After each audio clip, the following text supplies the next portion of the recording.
ಸ್ನೇಹಿತರೆ ನಮಸ್ಕಾರ. ನಾನು ನಿಮ್ಮ ರಘುನಂದನ, KRS ಪಾರ್ಟಿ ರಾಜ್ಯ ಸಂಘಟನಾ ಕಾರ್ಯದರ್ಶಿ. ಇವತ್ತು ನಾವಿಲ್ಲಿ ಮಲ್ಲೇಶ್ವರಂನ ಸಹಕಾರ ಸೌಧಕ್ಕೆ ಬಂದಿದ್ವಿ. ಇಲ್ಲೊಂದು ನೋಡಿ, ಒಬ್ಬರು ಮೇಡಮ್ ಇದ್ದಾರೆ. ಏನು ಮೇಡಮ್ ತಮ್ಮ ಹೆಸರು? ಮೇಡಮ್ ನೀವು ನಿಮ್ದು ID ಕಾರ್ಡ್ ಎಲ್ಲಿ? ಔಟ್ಸೋರ್ಸರ್ಗೆ ID ಕಾರ್ಡ್ ಕೊಟ್ಟಿಲ್ವಾ ನೀವು? ಮೇಡಮ್ ಏನು ಅವ್ರ ಹೆಸರೇನು? ನಿಮ್ಮ ಹೆಸರೇನು ಮೇಡಮ್?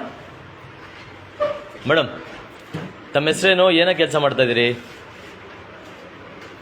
ನೋಡಿ, ಇವರು ಸರ್ಕಾರಿ ಅಧಿಕಾರಿ. ನಾನೊಬ್ಬ ಇಲ್ಲಿ ಬಂದು ಬಾಯ್ ಪಡ್ಕೋತಿದ್ದೀನಿ ಅಥವಾ ಏನೋ ಕೇಳ್ತಾ ಇದ್ದೀನಿ.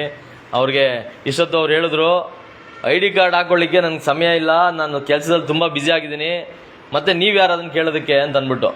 ಸೊ ನಿಜವಾಗ್ಲೂ ಸರ್ಕಾರಿ ನೌಕರರು ಇಷ್ಟೊಂದು ಏನು ಹೇಳ್ತೀವಿ, ಏನು ಸರ್ಕಾರದ ಸುತ್ತೋಲೆಗಳಿದೆ ಅದನ್ನು ಪಾಲಿಸಲಿಕ್ಕೆ ಸಮಯ ಇಲ್ಲದೆ ಜನರಿಗೋಸ್ಕರ ತುಂಬ ಕಷ್ಟಪಟ್ಟು ಕೆಲಸ ಮಾಡ್ತಾ ಇದ್ದಾರೆ. ಮೇಡಮ್ ಅವ್ರ ಹೆಸರು ಗೊತ್ತಾಗಲಿಲ್ಲ ನನಗೆ, ಅವರೇನು ಹೇಳ್ತಾನೂ ಇಲ್ಲ ಅವ್ರ ಹೆಸರನ್ನ. ಅದು ಬಿಟ್ಟರೆ ಇಲ್ಲಿ ಏನಾಗಿದೆ, ಸಹಕಾರ ಈ ಸಹಕಾರ ಸೌಧ ಮಲ್ಲೇಶ್ವರಂ ಸಹಕಾರ ಪರಿಷತ್ತಿನ ಇದರಲ್ಲಿ ಕೆಲಸಕ್ಕೆ ಇವರು ನೇಮಿಸ್ಕೊಂಡಿರೋದೇ ಎಷ್ಟು 8 ಜನ ಒಟ್ಟಾರೆ ವಿತ್ ಕಾಂಟ್ರಾಕ್ಟ್ ಬೇಸಿಸ್ ಎಲ್ಲ ಸೇರಿ. ಆದರೆ ಕೆಲಸ ಮಾಡಿದವರು ಹೆಚ್ಚಿಗೆ ಜನ. ಆದರೆ ಅವ್ರು ಯಾರು ಅನ್ನೋದೇ ಇದು. ಅದು ಯಾವುದೋ ಬೇರೆ ಸಹಕಾರ ಬ್ಯಾಂಕಿನವರು ಇಲ್ಲಿ ಕೆಲಸ ಮಾಡ್ತಾ ಇದ್ದಾರೆ, ನಮ್ಗೆ ಇಲ್ಲಿ ಕೊಟ್ಟಿದ್ದಾರೆ, ಈ ಥರದ್ದು ಏನೇನೋ ಒಂದಿಷ್ಟಿದೆ. ಅವರು DR ಫೋನ್ ಮಾಡಿದ್ರೆ ಅವರೆಲ್ಲೋ ಮೀಟಿಂಗಲ್ಲಿದ್ದೀನಿ, ನೋಡಿ ಇಲ್ಲಿ ಯಾರೊಬ್ಬರು ಇಲ್ಲ, ಇವರೆಲ್ಲ ಎಲ್ಲಿ ಹೋಗಿದ್ದಾರೋ ಇವೆಲ್ಲ. ಅಂದರೆ ಸಾಮಾನ್ಯವಾಗಿ ನಿಮ್ಗೆ ಗೊತ್ತಲ್ಲ, ಮೀಟಿಂಗು ಅಥವಾ ನಾನು ಫೀಲ್ಡಲ್ಲಿದ್ದೀನಿ ಅಂತನೋ, ನೋಡಿ ಯಾರೂ ಇಲ್ಲ. ಇಷ್ಟು ದೊಡ್ಡ ಸಹಕಾರ ಸೌಧ ಕೋಟ್ಯಾಂತರ ರೂಪಾಯಿ ಖರ್ಚು ಮಾಡಿ ಮತ್ತು ನಮ್ಮ ಸರ್ಕಾರಿ ಕಚೇರಿಗಳನ್ನು ಮಾತ್ರ ತುಂಬ ವಿಶಾಲವಾಗಿ ಕಟ್ಟಿದ್ದಾರೆ. ಆದರೆ ಇಲ್ಲಿ ನೋಡಿ, ಇಲ್ಲಿ ನೋಡಿ, ಈಗ ಯಾರೊಬ್ಬರು ಇಲ್ಲ ಇಲ್ಲಿ. ಅದರಲ್ಲಿ ಇರೋರೊಬ್ರು ನೀವ್ಯಾರು ಕೇಳೋದಕ್ಕೆ, ನಂಗೆ ಕೆಲಸ ಇದೆ, ನಾನು ಏನದು ID ಕಾರ್ಡ್ ಹಾಕ್ಲಿಕ್ಕೆ ಆಗಲ್ಲ ಅನ್ನೋ ಥರದ್ದು ಮಾತಾಡ್ತಾರೆ. ಈಗ ನಮ್ಮ ಜೊತೆ ಸರ್ ಬನ್ನಿಲ್ಲಿ ಒಂದು ನಿಮಿಷ. ಈಗ ನಾರಾಯಣ ಅಂತ ಇದ್ದಾರೆ, ನನಗೆ ಇವರೇ ಫೋನ್ ಮಾಡಿದ್ದು. ಮತ್ತು ಇವ್ರು ಯಾವುದೋ ಒಂದು ಕೆಲಸಕ್ಕೆ ಬಂದು ತುಂಬ ತಾಪತ್ರೆ ಆಗಿ ಅಥವಾ ಸುಮಾರು ದಿನ ಅಲ್ದು ಬೇಸತ್ತು ನನಗೆ ಫೋನ್ ಮಾಡಿದರು. ಸರ್ ಏನು ಸರ್, ಏನಕ್ಕೆ ಬಂದಿದ್ರಿ ಸರ್ ಇಲ್ಲಿ? ನಮಸ್ತೆ. ನಾವೊಂದು ಮನಿ ಲೆಂಡಿಂಗ್ ಲೇವಾದೇವಿದು ಒಂದು ಲೈಸೆನ್ಸು ಕೊಟ್ಟು ಆಲ್ಮೋಸ್ಟ್ ಒಂದು ತಿಂಗಳಾಯ್ತಾ ಬಂತು. ಇದು ನನಗೆ ಇವತ್ತು ಬನ್ನಿ ನಾಳೆ ಬನ್ನಿ ಅಂತ ಹೇಳ್ತಾ ಇದ್ರು. ಇವತ್ತು ಬಂದಿದ್ವಿ. ನನಗೆ ಇದು ಸರ್ಟಿಫಿಕೇಟ್ ರೆಡಿ ಇದೆ ಅಂತ ನನಗೆ ಗೊತ್ತಿತ್ತು. ಹಾಗಾಗಿ ಕರೆಕ್ಟ್ ಮಾಡ್ಕೊಳ್ಳೋಣ ಅಂದ್ಕೊಂಡು ಬಂದರೆ, ಇವರು ಇಲ್ಲಿ ಸಂಬಂಧಪಟ್ಟ ಅಧಿಕಾರಿಗಳು ಇವತ್ತು ಬಂದಿಲ್ಲ, ಸಂಜೆ ಬರ್ತೀನಿ ನಾಳೆ ಬರ್ತೀನಿ ಅಂತ ಅಂದರು. ಸೊ ಇಲ್ಲಿ ನಾವು ಜಾಸ್ತಿ ಕ್ವಶನ್ ಮಾಡಿ ಅವ್ರನ್ನ ಹೊರಡೆಗೆ ತೊಗೊಂಡದ್ಮೇಲೆ ನನಗೆ ಸರ್ಟಿಫಿಕೇಟ್ ಕೊಟ್ಟು ನನ್ನನ್ನು ಬಾಯಿ ಮುಚ್ಕೊಂಡು ಕಳಿಸುವಂಥ ಕೆಲಸನ ಇವ್ರು ಮಾಡ್ತಾ ಇದ್ದಾರೆ. ಇಲ್ಲಿ ಕಂಪ್ಲೇಂಟ್ ಮಾಡೋಣ ಅಂದರೆ DR ಕೂಡ ಇನ್ನೂ ಬಂದಿಲ್ಲ, ಮತ್ತು ಇಲ್ಲಿ ಸಂಬಂಧಪಟ್ಟ ಅಧಿಕಾರಿಗಳು ಬಂದಿಲ್ಲ.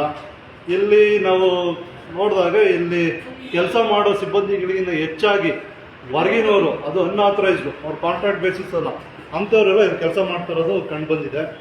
ಸೊ ನಮಗೆ ಏನು ನಡೀತಾ ಇದೆ ಅಂತ ಅರ್ಥ ಆಗ್ತಾರೆ. ಅದಕ್ಕೋಸ್ಕರ ನಾನು ಇನ್ನೂ ಕಾಂಟ್ಯಾಕ್ಟ್ ಮಾಡಿ ಇದು ಸ್ನೇಹಿತರೆ ನಮ್ಮ ಸರ್ಕಾರಿ. ನೋಡಿ, ಇಲ್ಲಿ ಒಬ್ಬರು ಇಲ್ಲ. ನೀವು ಬೇಕಿದ್ರೆ ಯಾರಾದರೂ ಬಂದು ಇಲ್ಲಿ ಏನಾದರೂ ತೊಗೊಂಡೋದ್ರು ಯಾರು ಸಾಮಾನ್ಯವಾಗಿ, ಯಾಕೆಂದರೆ ಈಗಾಗಲೇ ಹೈಕೋರ್ಟ್, ಸುಪ್ರೀಂ ಕೋರ್ಟ್ಗಳು ಚೀಮಾರಿ ಆಗ್ತವೆ, ಮುಗಿತಾ ಇದ್ದಾವೆ.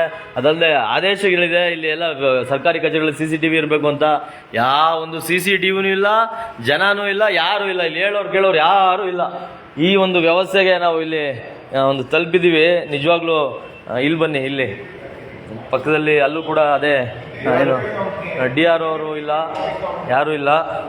ಇಲ್ಲಿ ಇನ್ನೊಂದು ಜನ ಕೇಳಿದ್ರೆ ನೀವ್ಯಾರಿಗೆ ಕೇಳೋಕ್ಕೆ ಅಂತ ನೇರವಾಗಿ ಪ್ರಶ್ನೆ ಮಾಡ್ತಾರೆ. ಅಂದರೆ ಯಾರು ಕೇಳೋಂಗಿಲ್ಲ, ಇವ್ರನ್ನ ಯಾರು ಪ್ರಶ್ನೆ ಮಾಡೋ ಥರ ಇಲ್ಲ. ಇಲ್ಲಿ ನೋಡಿ, ಇಲ್ಲಿ ಯಾರೂ ಇಲ್ಲ. ಇವರು ಯಾವ ಫೀಲ್ಡಲ್ಲಿದ್ದಾರೋ ಅಥವಾ ಯಾವ ಮೀಟಿಂಗಲ್ಲಿದ್ದಾರೋ. ಅಂದರೆ ಈಗ ಆಲ್ರೆಡಿ ಸುತ್ತೋಲೆಗಳಿದೆ. 12 ಗಂಟೆ ಆಯಿತು, ಯಾರೂ ಜನ ಇಲ್ಲ. ಇಲ್ಲೊಬ್ರು ಮಹಾನ್ ಭಾವರು ಅದನ್ನೇ ಕೇಳಿದ್ರು, ನೀವು ಯಾರಿಗೆ ಕೇಳೋಕ್ಕೆ ಅಂತ ಅಂದ್ಬಿಟ್ಟು. ಇವರು ಮಾನಸ ಕೃಷ್ಣಪ್ಪ ಅಂತ ಫೋನ್ ಪಿಕ್ ಮಾಡಿದ್ರು. ಆದರೆ ಅವ್ರಿಗೆ ನಾನು KRS ಪಾರ್ಟಿ ಅಥವಾ ಈ ಥರದ್ದೇನೋ ಸಮಸ್ಯೆ ಇದೆ ಅನ್ನೋವಾಗ, ನಾನು ಮೀಟಿಂಗಲ್ಲಿದ್ದೀನಿ, ಇಡ್ರಿ ಕಟ್ ಮಾಡಿ, ಯಾವಾಗ ಬರ್ತೀನಿ ನೋಡ್ಬೋದು, ಒಂದು 3-4 ಅವರ್ ಆದಮೇಲೆ ನೋಡ್ತೀನಿ ಅಂತಾರೆ ಅವರು. ನೋಡಿ,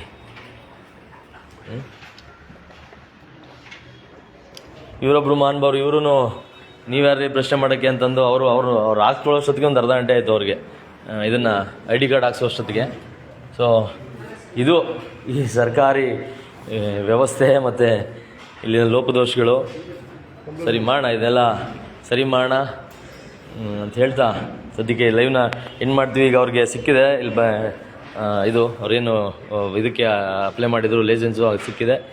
ಬಟ್ ಅದನ್ನು ಇವತ್ತಿಲ್ಲ, ನಾಳೆ ಬನ್ನಿ, ಸಂಜೆ ಬನ್ನಿ, ನಾನು ಬಂದಿಲ್ಲ, ಈ ಥರದ್ದೆಲ್ಲ ಹೇಳ್ತಾರೆ ಅಂದರೆ ನಿಜವಾಗ್ಲೂ ಒಂಥರ ಏನು ಹೇಳಬೇಕು ಅಂತ ಗೊತ್ತಾಗೋದಿಲ್ಲ. ಆದರೆ ಈಗ ಸದ್ಯಕ್ಕೆ ಇಷ್ಟಾಗಿದೆ ಕೆಲಸ. ಬಟ್ ಅವ್ರು ಪ್ರಶ್ನೆ ಮಾಡಿದ ಕಾರಣಕ್ಕೆ ನಾನು ಲೈವ್ ಮಾಡಿದೆ. ಮಾಮೂಲಿ ಅವ್ರಿಗೆ ಸೌಜನ್ಯದಿಂದನೇ ಹೇಳಿದೆ ನೀವು ಹಾಕೋಬೇಕು, ಈ ಥರ ಸುತ್ತೋಲೆ ಇದೆ ಅಂತ. ಆದರೆ ಅವ್ರು ಕೇಳೋ ಇದರಲ್ಲಿ ಇಲ್ಲೇ ಇರುವಾಗ ನಾನು ಬೇರೆ ದಾರಿಯಿಂದ ಲೈವ್ ಬರಬೇಕಾಯ್ತು. ಸೊ ಅಂತ ಹೇಳ್ತಾ ಈಗ ಇದನ್ನು ನಾನು ಮುಗಿಸ್ತೀನಿ, ಲೈವ್ನ ಎಂಡ್ ಮಾಡ್ತಾಯಿದ್ದೀನಿ. ನಮಸ್ಕಾರ. ನೋಡಿ ಇದು ಸಹಕಾರ ಸೌಧ ಎಷ್ಟು ನೋಡಿ ಎಷ್ಟೆಲ್ಲ ಲಕ್ಷಾಂತರ ಕೋಟ್ಯಾಂತರ ರೂಪಾಯಿ, ಇದು ಕೋಟ್ಯಾಂತರ ರೂಪಾಯಿ ಹಣ ಖರ್ಚು ಮಾಡಿ ವೆಚ್ಚ ಮಾಡಿ ಏನು ಹೇಳ್ತೀವಿ ನಗರದ ಮಧ್ಯಭಾಗದಲ್ಲಿ ನೋಡಿ ಎಷ್ಟು ದೊಡ್ಡ ಬಿಲ್ಡಿಂಗ್ ಇದೆ. ಇದು ಇಷ್ಟೆಲ್ಲ ಖರ್ಚು ಮಾಡಿ ಒಳಗಡೆ ಏನು ಮಾಡ್ತಾರೆ ಅಂದರೆ ಯಾರೂ ಇರಲ್ಲ, ಎಲ್ಲ ಫೀಲ್ಡ್ಗೋ ಅಥವಾ ಇನ್ಯಾವುದೋ ಮೀಟಿಂಗೋ ಅಂತನೋ ಯಾವುದೂ ಇರಲ್ಲ. ನಾವು ನೋಡಿದ್ದೀವಿ. ಮತ್ತು ಎಷ್ಟೋ ಜನ ನಾವು ಈ ಥರ ಇದು ಮಾಡಿದ್ದೀವಿ. ಅವ್ರು ಕೇಳಿದ್ರೆ ಸರಿ ನಾನು ಫೀಲ್ಡಲ್ಲಿದ್ದೀನಿ, ಎಲ್ಲಿದ್ದೀರಾ ಅಂತಂದರೆ ಇಲ್ಲ ನಾನು ಈಗ ಆಫೀಸಿಗೆ ಬಂದೆ ಅಂತನೋ, ಇಲ್ಲ ಇವತ್ತು ನಾನು ಹಂಗಿದ್ದೀನಿ ಅಲ್ಲಿದ್ದೀನಿ ಇದು ಅಂತನೋ. ಮತ್ತು ಯಾವ ಸರಿಯಾದ ನಡವಳಿಗಳೋ ಅಥವಾ ನಡವಳಿ ಪುಸ್ತಕನೋ ಅಥವಾ ಅದರಲ್ಲಿರೋ ಇದನ್ನು ಯಾರು ಮೇಂಟೈನ್ ಮಾಡಲ್ಲ, ಸೈನ್ ಹಾಕಲ್ಲ, ಏನು ಮಾಡಲ್ಲ. ಕೊನೆಗೆ ಅದನ್ನೇ ಹೇಳ್ತಾ ಇಲ್ವ, ಮೊನ್ನೆ ಆದಂಥ ಲೋಕಾಯುಕ್ತ ಇದರಲ್ಲಿ 2 ದಿನ ಮುಂದೆನೇ ಅವನು ಇದಕ್ಕೆ ಏನೋ ಇದಕ್ಕೆ ಸೈನ್ ಹಾಕ್ಬಿಟ್ಟಿದ್ದ ಅಂತ. ಹಂಗಾಗಿ ಆ ಥರದ ಸ್ಥಿತಿ ಇರುವಾಗ ಇದನ್ನೆಲ್ಲ ಇವತ್ತು ಕೇಳೋದೇ ಕಷ್ಟ ಆಗ್ಬಿಟ್ಟಿದೆ. ಆದರೆ ಇದನ್ನು ನಿರಂತರವಾಗಿ ನಾವು ಕೇಳಿ ಪ್ರಶ್ನೆ ಮಾಡಿ ಎಲ್ಲ ಸರಿ ಮಾಡೋಣ ಅಂತ ಹೇಳ್ತಾ ಎಲ್ಲವನ್ನೂ ಎಂಡ್ ಮಾಡ್ತೀನಿ. ನಮಸ್ಕಾರ.